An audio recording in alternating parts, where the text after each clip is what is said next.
She gave everything, her voice, her youth, her soul, to the stage, to the screen, to all of us. And what did she get in return? They always stole from me, she said. Because woman, you never get what you deserve. That's not just frustration, it's a lifetime of being deceived by a system that smiled in her face while taking everything from her behind her back. Today, Angélica María is over 80 and what she has left is not what she earned, it's what she was allowed to keep. Stay tuned because the truth behind Mexico's sweetheart is not what you imagine. Like and subscribe. This story deserves to be heard. Let's get straight to something that many people are fascinated by: money. According to Celebrity Net Worth, Angélica María's fortune is estimated at $10 million. That's equivalent to approximately 192 million pesos earned over more than 5 decades of uninterrupted work in film, television, and music. And yes, those numbers reflect not only her countless starring roles, but also the royalties from her albums that continue to circulate and generate income to this day. She currently resides in Los Angeles, California, in one of the city's most exclusive neighborhoods, and from what we've seen from her Instagram posts, it's the kind of place that feels earned, truly earned. The home is said to be worth over $3 million, or around $57 million pesos. It's a single-story property with 5 bedrooms, 5 bathrooms, a guest house, and a beautiful pool. It's spread out over an area of approximately 20,000 square meters. Inside, the atmosphere is as warm and lived in as you might imagine. There's artwork on the walls, plush couches piled high with cushions, a cozy fireplace, a round granite table in the living room, all stylish, yes, but not over the top. It feels like a home where there's laughter, where family gathers, where real life happens. But here's the twist. That $10 million, while impressive, Angélica herself believes that figure should be much higher. In an interview with Jordi Rosado, she spoke openly about something that has been all too common in the industry, especially in past decades: the financial exploitation of women.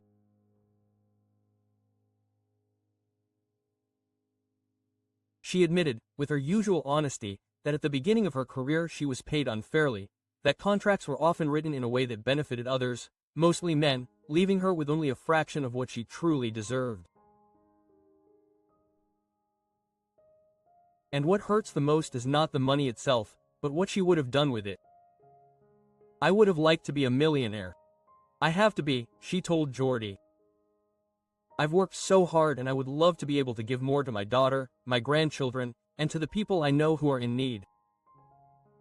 I would like to create institutions that help children, so many things, but I don't have the money." Quote. There is something deeply moving in that reflection. It's not about luxury, it's about legacy. Angélica María doesn't hold a grudge, but she does see things clearly. Her voice in that interview didn't sound angry, but firm, honest, because she knows her worth, she always has. Because as we all remember, by the early 70s, Angélica was not just a beloved actress and singer in Mexico, she had become something much bigger. Her fame had crossed borders. She enchanted international audiences by shining in movies, music, and soap operas, and it seemed there was nothing she couldn't do. But even the brightest stars sometimes yearn for something as simple as love. And how did it all begin? Not in a movie or on a glamorous red carpet, but among the audience at a theater. One night, some friends invited Angélica to see an emerging artist, Raúl Vale, perform. He was a force on stage, versatile, confident, funny, magnetic. And Angélica, already a seasoned performer, saw him and thought, "What a wonderful guy this is. I think I'm going to marry him." Quote. It wasn't just admiration, it was intuition. And indeed, that's exactly what he did. Their wedding in 1974 felt like the coming together of two great talents. Mexico adored them. A year later, their daughter Angélica María was born. And for a while, everything seemed perfect. There was laughter, music, a home filled with creativity and dreams. But over time, the demands of fame began to intrude. It's something few people talk about honestly, like success, when not distributed equitably in a relationship, can become a silent poison. Angélica would later reflect on that time with open eyes and a full heart. "We were happy for 14 years, she said, but we separated for many reasons, including my success, which he found very difficult to handle." It wasn't jealousy in the superficial sense. Raúl Vale was immensely talented, even brilliant in his own right, as she herself admitted. There was no one like him then, and there has been no one like him since. Credit where credit is due. He was truly great. But fame isn't always fair. People began whispering to Raúl. Critics, colleagues, maybe even so-called friends. They told him he wasn't enough, that his wife overshadowed him, that no matter what he did, he would always be in her shadow. And those persistent, cruel voices ended up eroding the foundation they had built together. She never mentions names, but the pain is evident when she says, "People were always picking on our marriage. He put up with it for a long time, but eventually he got tired. He looked for other options and we got divorced." It's heartbreaking to hear, because even when recounting that painful end, Angélica never loses respect for what Raúl was as an artist. Quite the opposite, she even confessed. "After we separated, he showed how incredible he was, much more than I was. The truth is, there has been no one like him. To this day, there are people who try to imitate him, but they don't come close." Her words don't come from nostalgia, they come from a real understanding of what it takes to be truly exceptional. "He was one of a kind," she said, "an extraordinary composer, singer, actor, instrumentalist, and showman. He could make you laugh and cry, and he was a heartthrob too." And then comes the part that hurts the most, the part where she talks about the industry itself, because underneath the glitter lies a much darker undercurrent. "There's so much jealousy," she admitted, "especially toward people who are successful. At first they support you, but then they want to destroy you. That's exactly what happened with my marriage, and they succeeded." There's no bitterness in their voice, only sadness and truth. She had wanted to have more children. She and Raúl talked about it, but the reality of her career was unforgiving. After the birth of her daughter, the whirlwind really began. Imagine it. She would arrive at Televisa at 7 in the morning to film her soap opera scenes. She would finish at 3, grab a quick bite to eat, go to the theater to rehearse, and at night she would perform at nightclubs.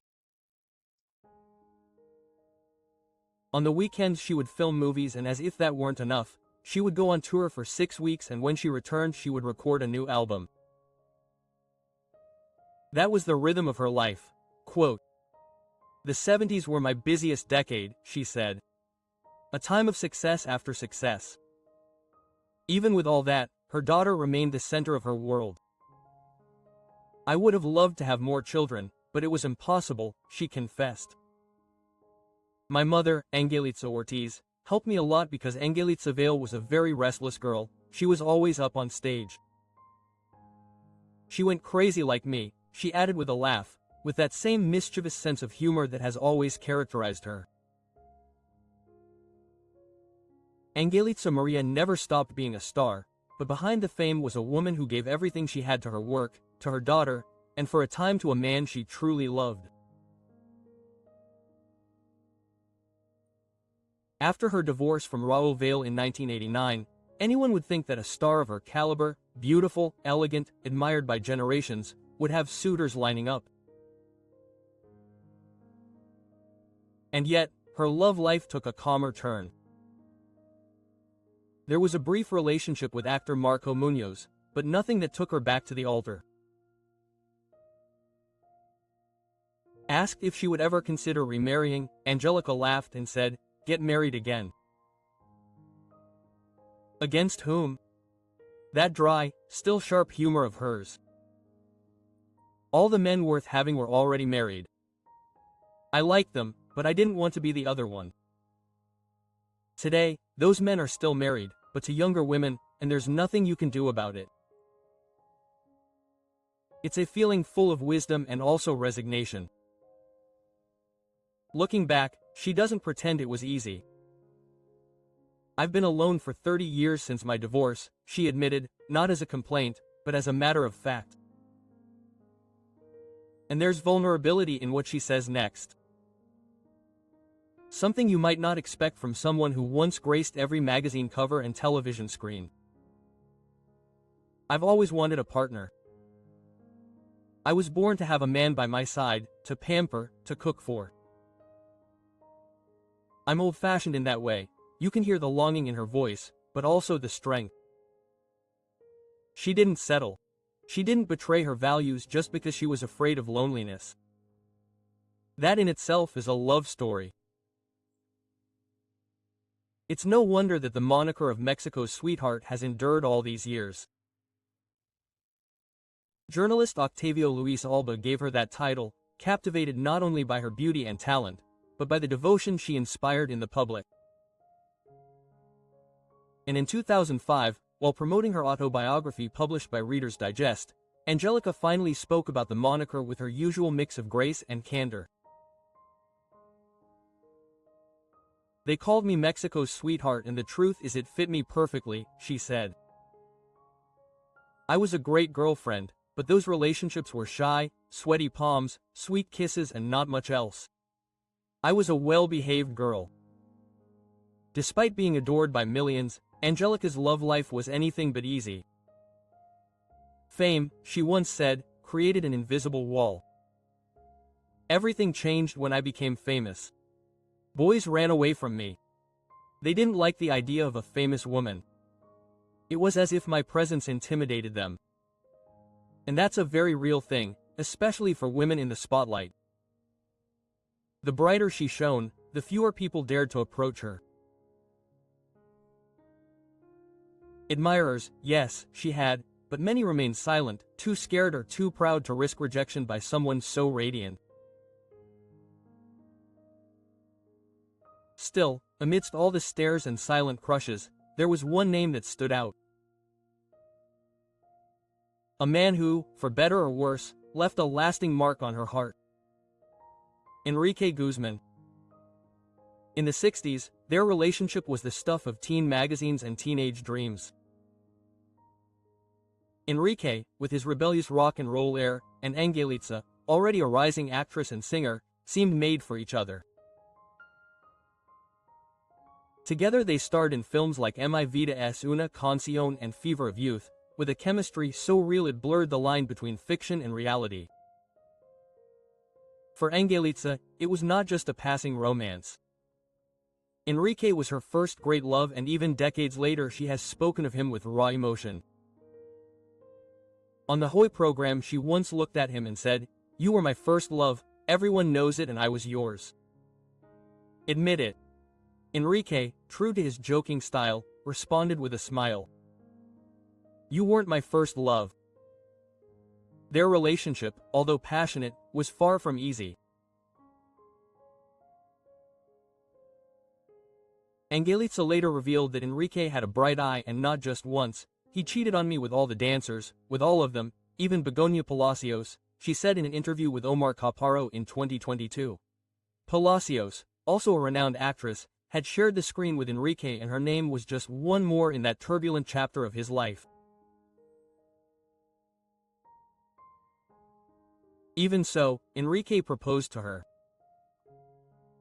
It could have been a storybook ending, two stars in love building a life together, but Angélica rejected him. Quote, We were very young, she explained. I wasn't even 20 yet. It was a rare moment of clarity in a relationship fraught with intensity. They knew each other well enough to walk away before the story turned tragic. But that doesn't mean it was easy. Their romance was a cycle of breakups and make-ups. He sweated when he shook my hand, he joked once, and he probably sweated everything else with the others. It's funny, yes, but that kind of humor comes from the experience of scars that have healed but still hurt to touch. And yet, what's truly remarkable is that through it all, Angélica and Enrique never lost their connection. Their romantic relationship may have ended, but their friendship endured. Decades later, they shared the stage again in the Rock and Roll Caravan, performing alongside other legends like Cesar Costa and the Carrion Brothers. The chemistry was still there, not just out of nostalgia, but out of a deep understanding. They had lived something together, something chaotic and unforgettable. The movies they made together, my soul for a love, like dogs and cats living on dreams. What men, such scoundrels.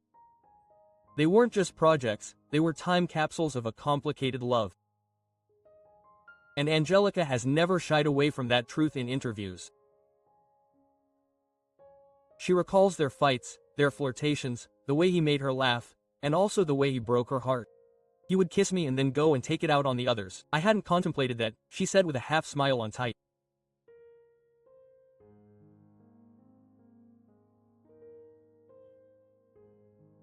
That's the problem with first loves. They never really go away. They shape the way you see the world and perhaps the way you see yourself. Even now, when the passage of time has softened the sharp edges of the past, their bond remains playful.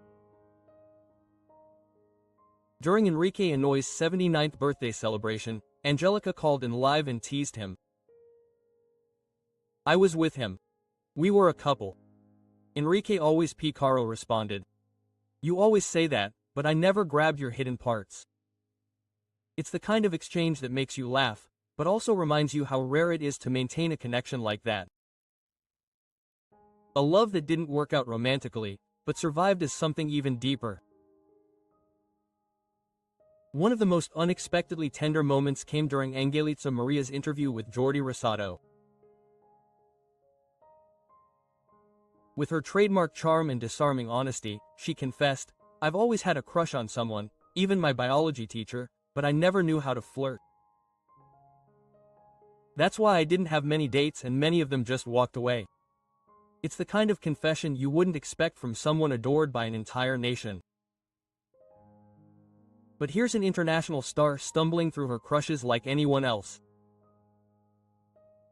And then there's Pedro Armendariz Jr., a quietly heartbreaking reminder of her youth. Angélica, still young and full of romantic excitement, once baked him a birthday cake in the shape of a kitten. Yes, a kitten.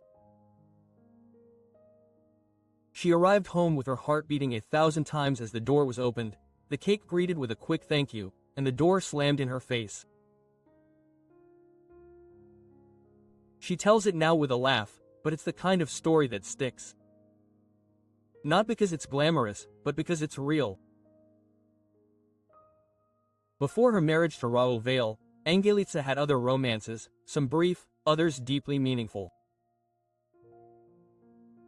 One of the most poignant was with the actor, Hector Bonilla. We were in love, she recalled. He told me, I already have an apartment, but I was scared. I wasn't ready. His career was taking off, and despite how much I loved him, she decided to walk away with, as she said, all the pain in my heart. And then came José Agustín, the rebellious writer, who was perhaps the most complicated love of her life. It all began with a profile book that Angélica wanted to adapt into a film. That project never materialized, but something more intimate did. Agustín described her in his memoirs as a strong and charming wind that swept me away. He saw her brilliance, her warmth, her unpredictable character. He called her a tormented star, not with judgment, but with wonder. The problem was that he was married. He eventually confessed his feelings to his wife, Margarita Bermudez, who left him. During that time, he and Angélica moved in together, shared an apartment, routines, and that kind of humor that masks deep emotions. They laughed about waking up to each other's ugly faces, as if that could make the future any less fragile. But reality set in. Angélica's strong bond with her mother caused tension, and Augustine's guilt over Margarita never fully left him. Even when divorce seemed imminent, the intensity between him and Angélica began to collapse under its own weight. He later described their relationship as a season in hell, intense, exhausting, and masochistic. In the end, he returned to his wife Angélica, heartbroken but standing firm, moving forward in his own way, wiser, stronger, and with the echo of a love that burned too hot to last. But behind the dazzling career, the iconic songs, the blockbuster soap operas, Angélica María has faced battles that most people can't even imagine.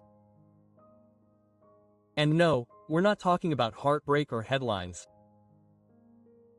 We're talking about life or death struggles, the kind that don't make the front page but that transform you in ways that fame never could. She survived breast cancer twice. But Angélica's fight didn't end there. She also faced a rare and potentially fatal disease called Cushing's syndrome, a disorder caused by too much cortisol in the body, and the way she tells it is chilling and at the same time very angelic. In her own words, "I got Cushing's syndrome, which is a deadly disease. I was bloated for 20 years. I looked horrible, like a toad." She doesn't sugarcoat anything. She's honest, she laughs at herself and is brutally open. "They gave me a lot of cortisone and I almost died, but I'm stubborn," she adds with that sparkle that's so characteristic of her. "And here I am, ready for many more years." But then comes a twist that only Angélica María could give, because for her this wasn't just a medical mystery, it was something darker. She genuinely believes that witchcraft was involved. "Someone I knew buried me," she confessed. "Someone who knew a witch told me, 'Be careful, they buried you.'" Later, that same person came forward, admitted their involvement, and apologized. And how did Angélica respond? With grace. "You are completely forgiven." She told him, "It doesn't matter, I'm alive." This is a woman who has made peace with the strange, the painful, the inexplicable. You may or may not believe what she believes, but there's something powerful about how she makes space for it all, and through it all, the illness, the betrayals, the surreal twists and turns of a life in the public eye, she's held on to the only thing that keeps her going. Love, not romantic love, not the kind that burns bright and then fades. The love of her audience, of her fans. "Life is a tragic comedy," she once said, and I laugh at her. "Hundreds of people have stolen from me, but today I'm a millionaire in love." And it's not just a metaphor, you can hear the truth in every word. "Many fans have even told me they wish I was their mother," she added. "I don't know how to thank you for so much love over so many years.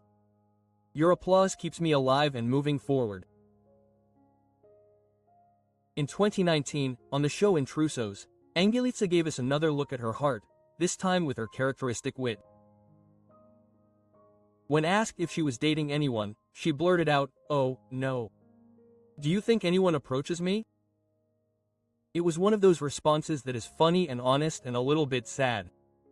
She continued, "Somewhere between joking and longing, no one introduces me to my uncle or my dad who is already single." A phrase that falls somewhere between flirtation and frustration. But as always, she returned to reality with humor and wisdom. When asked if she would date someone younger, Angélica didn't hesitate for a second. I want someone like me. She said, why do I want him younger? What am I going to talk to him about? How boring. That's Angélica María at her core, intelligent, self-aware, and not in the mood to play games. And to top it off, she added mischievously, a young guy is just going to steal from me. It's funny, sure, but you can also tell she's lived long enough to know exactly what she's worth. At the end of the day, that's what's most captivating about her. Not just her fame, her beauty, or her voice, but her unwavering sense of self. Through every triumph and every storm, Angélica María never wavered from who she is. And that, more than anything else, is what keeps her shining to this day. What do you think has kept Angélica María in the hearts of audiences for so many decades? Let us know in the comments. And if you enjoyed this story, don't forget to like, subscribe, and hit the bell so you don't miss any in-depth portraits of the icons we love so much.